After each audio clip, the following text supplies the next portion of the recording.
La administración Trump ha vuelto a colocar la inmigración en el centro del debate político, esta vez con una medida tan polémica como inesperada. Ofrecer $2.500 a los niños migrantes no acompañados que acepten regresar voluntariamente a sus países de origen.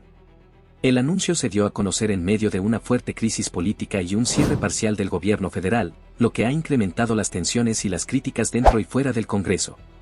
La medida, presentada oficialmente por el Departamento de Seguridad Nacional y el Departamento de Salud y Servicios Humanos, busca reducir el número de menores migrantes bajo custodia del gobierno estadounidense y aliviar la presión sobre los centros de detención, que actualmente se encuentran saturados. Según la administración, se trata de un programa voluntario de retorno asistido, pero organizaciones de derechos humanos lo consideran una forma encubierta de deportación forzada, disfrazada de incentivo económico. La propuesta está dirigida principalmente a menores de entre 14 y 17 años, que se encuentran actualmente bajo custodia federal y cuyos casos de asilo o protección humanitaria no han sido resueltos. De acuerdo con documentos internos citados por la prensa estadounidense, la oferta de los $2.500 se haría efectiva solo una vez que el menor haya regresado a su país de origen y se haya verificado su llegada segura. Los menores de nacionalidad mexicana estarían excluidos del programa, ya que su repatriación se maneja bajo otros acuerdos bilaterales. El gobierno de Trump justifica esta iniciativa argumentando que muchos menores migrantes enfrentan largos periodos de espera en los albergues federales, sin resoluciones rápidas a sus casos, y que la oferta económica les permitiría reintegrarse de manera digna en sus comunidades. Sin embargo, abogados especializados en inmigración sostienen que la medida vulnera las leyes de protección infantil y las normas internacionales sobre el trato a menores migrantes, ya que estos niños se encuentran bajo la tutela del Estado y, en la mayoría de los casos, no cuentan con la capacidad legal ni con asesoría suficiente para decidir por sí mismos. Varias organizaciones han denunciado que este tipo de incentivos pueden constituir coerción económica, ya que muchos de estos niños provienen de contextos de extrema pobreza, violencia o persecución, y podrían aceptar la oferta sin comprender plenamente las consecuencias de renunciar a sus derechos migratorios. Los grupos defensores de los migrantes han calificado la medida como cruel y manipuladora. Argumentan que los menores no están en condiciones de evaluar si regresar a sus países representa un riesgo para su seguridad, especialmente en lugares como Honduras, Guatemala o El Salvador, donde muchos de ellos huyeron precisamente por amenazas, pandillas o violencia doméstica. Para los activistas, esta iniciativa es un intento más de la administración Trump por reducir las cifras de inmigración a cualquier costo, incluso a expensas de los derechos humanos. El abogado y analista migratorio Michael Clemens, citado por The Guardian, afirmó que ofrecer dinero a un menor en detención para que renuncie a su solicitud de asilo no puede considerarse un acto voluntario. Es una medida de presión que aprovecha su vulnerabilidad. Desde el punto de vista operativo, aún no está claro cómo el gobierno planea implementar y supervisar este programa. Los documentos filtrados indican que los albergues federales recibirán un aviso oficial solicitando que informen a los menores sobre la existencia del incentivo, y que deberán responder en un plazo de 24 horas si aceptan o no participar. En caso de que un niño opte por el retorno voluntario, su salida deberá ser aprobada por un juez de inmigración y coordinada con las autoridades consulares del país de destino. Solo después de que se confirme su llegada, el Departamento de Seguridad Nacional liberaría el pago de $2.500 a través de un depósito gestionado por una organización asociada. Diversos expertos advierten que el programa podría enfrentarse a demandas judiciales. En años anteriores, los tribunales federales bloquearon medidas similares que intentaban acelerar deportaciones de menores sin garantizar sus derechos procesales. La Ley de Reautorización de Protección de Víctimas de Tráfico Humano establece que los niños migrantes deben recibir una evaluación individual de su caso y acceso a asistencia legal antes de cualquier decisión definitiva sobre su futuro. En este sentido, el plan de Trump podría contravenir la legislación vigente si se interpreta como una forma de eludir esos procedimientos. Mientras tanto, desde la Casa Blanca, funcionarios de la administración han defendido la propuesta como un acto de humanidad y pragmatismo. Según declaraciones filtradas a la prensa, sostienen que muchos menores expresan el deseo de volver con sus familias, pero carecen de los medios económicos para hacerlo. Sin embargo, críticos del Congreso, incluyendo algunos legisladores republicanos moderados, consideran que la medida no tiene base presupuestaria sólida y podría agravar el ya complicado escenario fiscal del país. El anuncio llega, además, en un momento especialmente delicado. El gobierno federal se encuentra parcialmente cerrado debido a la falta de acuerdo entre republicanos y demócratas sobre el presupuesto nacional.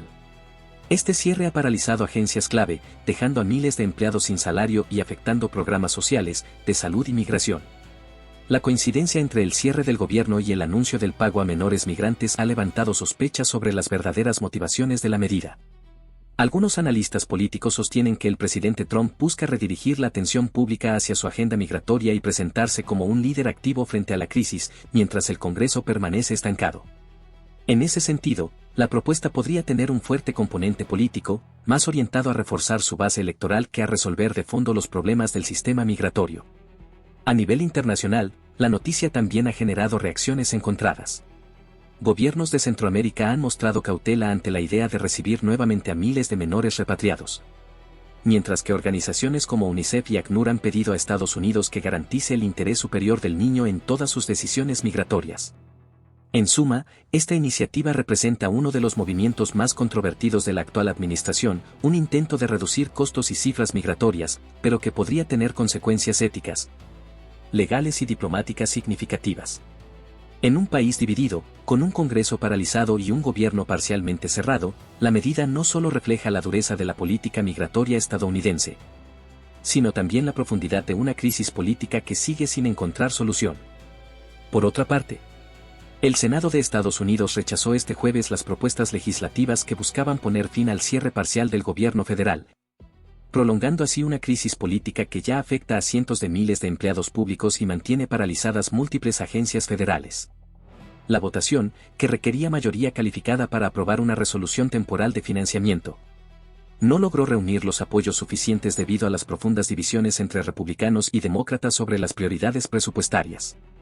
La medida buscaba extender los fondos del gobierno por varias semanas mientras continuaban las negociaciones sobre el presupuesto anual. Pero la oposición republicana bloqueó la propuesta argumentando que no contenía los recortes de gasto exigidos por la administración Trump ni incluía recursos para reforzar la seguridad fronteriza. Mientras tanto, la Cámara de Representantes, controlada por el Partido Republicano, anunció que extenderá su receso hasta el próximo 13 de octubre, lo que significa que no se prevé ninguna votación inmediata para resolver la crisis. Esta decisión ha generado fuertes críticas por parte de legisladores demócratas, quienes acusan a los republicanos de abandonar sus responsabilidades en medio de un cierre que ya afecta directamente a millones de ciudadanos. La presidenta del Senado, la demócrata Patty Murray, calificó la situación como una falta de liderazgo y empatía. Mientras que la bancada republicana insistió en que la prioridad debe ser un presupuesto responsable que ponga fin al despilfarro federal. El cierre del gobierno, que comenzó a inicios de octubre, ha dejado sin salario a más de 800,000 empleados federales, muchos de los cuales trabajan en sectores considerados no esenciales.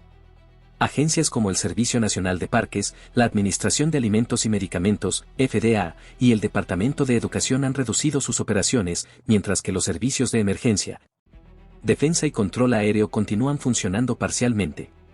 Economistas advierten que si el cierre se prolonga más allá de 2 semanas, podría tener consecuencias negativas en la economía nacional, afectando la confianza de los mercados y retrasando inversiones. En el Capitolio, el ambiente es de tensión y estancamiento. Los senadores republicanos más cercanos a la administración Trump aseguran que el cierre es una medida necesaria para obligar al Congreso a aprobar un paquete presupuestario más austero y alineado con las prioridades del presidente. Entre esas prioridades destacan la reducción del gasto social, el aumento de fondos para seguridad fronteriza y la eliminación de ciertos programas ambientales. Por su parte, los demócratas sostienen que la estrategia del cierre es irresponsable y pone en riesgo servicios esenciales, al tiempo que afecta a familias trabajadoras que dependen de los ingresos federales. Mientras los líderes políticos intercambian acusaciones, los sindicatos federales y grupos civiles han convocado protestas en varias ciudades, exigiendo la reapertura inmediata del gobierno. En Washington, cientos de empleados públicos marcharon frente al Capitolio portando carteles con mensajes como "Queremos trabajar y dejen de jugar con nuestras vidas". Analistas políticos advierten que el costo político de esta crisis podría ser alto para ambos partidos si no logran un acuerdo antes del 13 de octubre, cuando el Congreso retome sus sesiones. Hasta entonces, el país seguirá sumido en una parálisis institucional que refleja la profunda división política que atraviesa Estados Unidos.